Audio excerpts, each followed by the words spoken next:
Hello, this is Don Norris. I've taught silversmithing for about 50 years. I've taught classes in all 50 states, all of them at least 5 times, and many of them up as many as 20 or 30 times.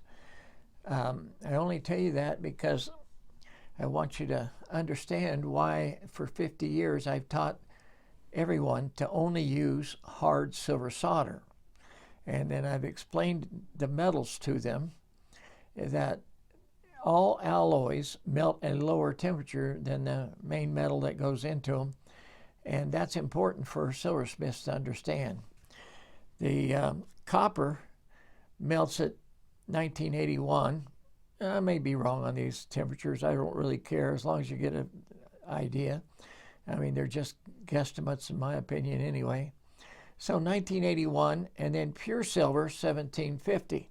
This is a piece of 3/16 serrated bezel that I've just made a crinkly design in it, and it melts at 1750. Sterling silver, if you combine copper at 1981 and pure silver at 1750, then you get an alloy called sterling silver that melts at 1650. So that it's actually pretty simple physics. If you take an element, all the molecules are tightly bound together, and same thing with the silver. You mix those together, and if you combine those, then you get an alloy that all the molecules aren't tightly bound together, so that as you heat them and the molecules start to vibrate, they separate easier. So you get a lower melting temperature. That's important because that's how they make solder. And everybody's familiar with the 3-step method of soldering with hard silver solder and then medium.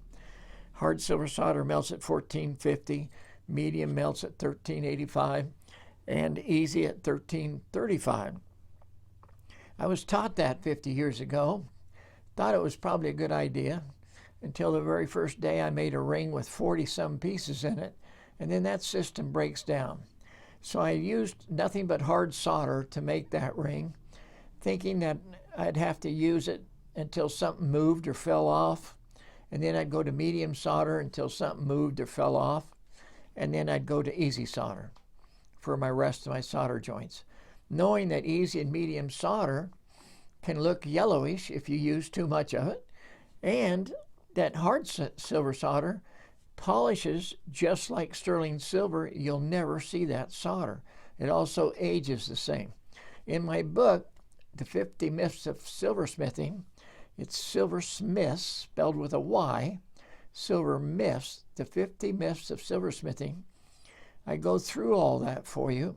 You can download it on Etsy, my account, Rock Wraps and Stones, or you can go to my website, learnsilver.com, to learn more about using nothing but hard silver solder.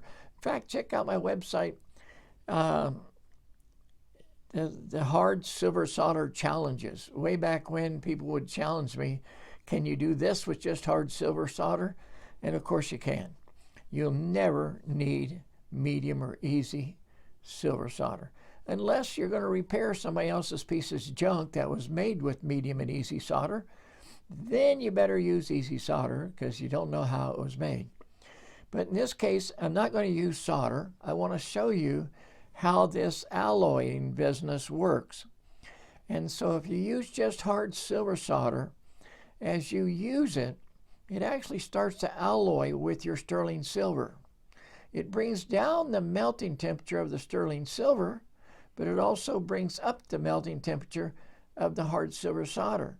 So every time you use hard solder, as you heat it up, the first solder joint, it's made to melt at 1450, but it doesn't flow until about 1500 degrees. Then when you remelt another solder joint right next to it with hard silver solder, it's designed to melt at 1450, flow around 1500. But now, because hard silver solder alloys with the sterling silver, it actually won't flow until about 1575 or 1600. And so you can do that 20 or 30 times. Check out my website, Hard Silver Solder Challenges, and you'll see how that works. But I wanted to show you how the alloys melt together and form a different melting temperature. So this is pure silver bezel. This is pure copper. It melts at 1750. This melts at 1981. And I'm using a butane kitchen torch by Euro Tool, distributed by them, called the Jumbo Flame butane silversmithing torch. You can get it on Amazon for about $40. That's why I call it the best torch for silversmithing now, especially for beginners. I'll make a video of torches later. I have all those videos. They're on my new thumb drive that you can also find on Etsy or my website. It has about 80 hours of videos, 86 different videos, 7 or 8, 9 books, 10 books. I've lost track. But anyway, I'm going to flux them first.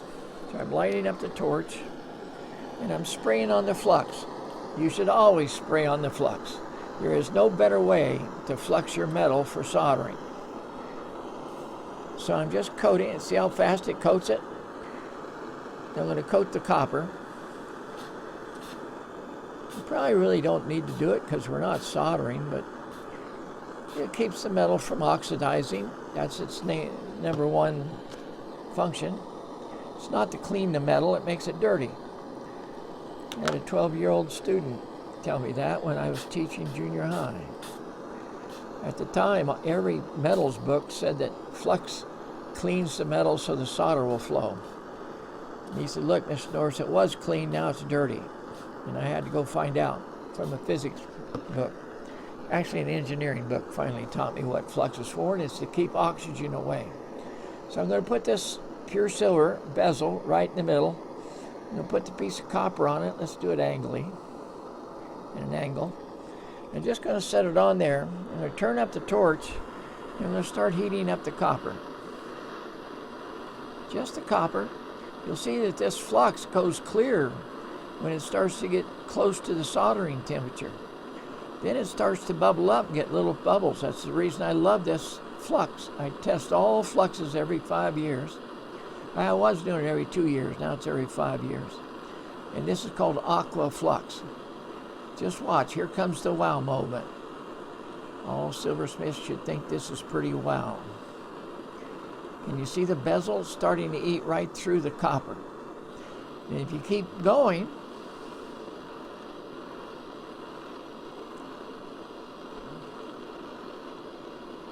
you can melt the solder, the silver. Remember, that's pure silver bezel. You can make it into a puddle. Then you can bring that silver clear over to the side, and it's eaten right through the copper and made it like a laser cut. So that should be kind of interesting to everybody that's a silversmith. You know, put it this way. Well, I don't know which way is the best way to see it. So, what happened there? Well, we had pure silver bezel on the bottom, melts at 1750. We put the copper on top, it melts at 1981.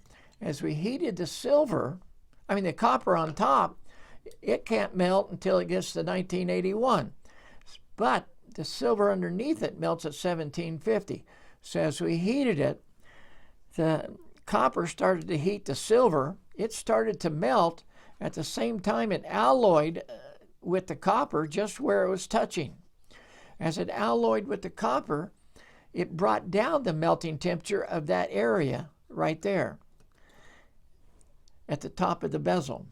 Then as it melted through the copper, because it kept reducing the melting temperature of the copper there by mixing it and making an alloy, it finally ate through.